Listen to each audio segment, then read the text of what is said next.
జై తెలంగాణ, జై జాగృతి, జై కవితక్క. నా పేరు సూరారపు కృష్ణవేణి, సూర్యాపేట జిల్లా జాగృతి అధ్యక్షురాలిని.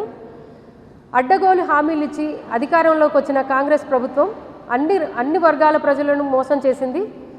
అదేవిధంగా గడిచిన 20 నెలలుగా 8,000 కోట్ల ఫీజు రియంబర్స్మెంట్ చెల్లించకుండా విద్యార్థులను తీవ్రంగా ఇబ్బంది పెట్టింది. ఇక ముందు కూడా ఫీజు రియంబర్స్మెంట్ పథకానికి తూట్లు పొడిచే విధంగా ప్రభుత్వం వ్యవహరిస్తున్నది. ఇది ఒక రకంగా పేద విద్యార్థులను చదువుకు దూరం చేసే కుట్రగానే జాగృతి భావిస్తుంది.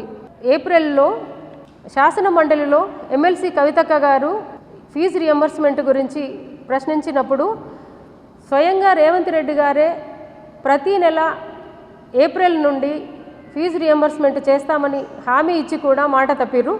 ఇది ఇలాగే కొనసాగినట్టయితే పేదల పక్షాన, విద్యార్థుల పక్షాన జాగృతి ప్రతి చోట తీవ్రంగా నిరసనలు చేయడానికి సిద్ధంగా ఉంది.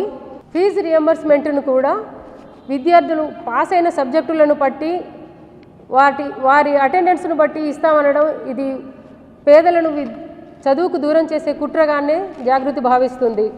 విద్యార్థులు తమ ఫీజులు తామే కట్టుకోవాలనే విధంగా ప్రభుత్వం భావించడం అనేది ఇది పేదలను ఆర్థికంగా ఇబ్బంది పెట్టడమే కాకుండా విద్యార్థులను చదువుకు దూరం చేసే కుట్రగా భావిస్తుంది జాగృతి.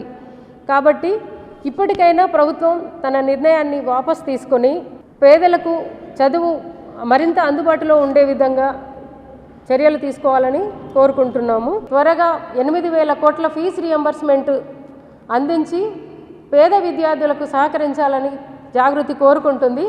ఒకవేళ ఇది ఇలాగే కంటిన్యూ అయినట్టయితే జాగృతి రాష్ట్ర వ్యాప్తంగా ప్రభుత్వానికి వ్యతిరేకంగా ధర్నాలు చేయడానికి సిద్ధంగా ఉందని తెలియజేస్తున్నాం. జై తెలంగాణ, జై జాగృతి.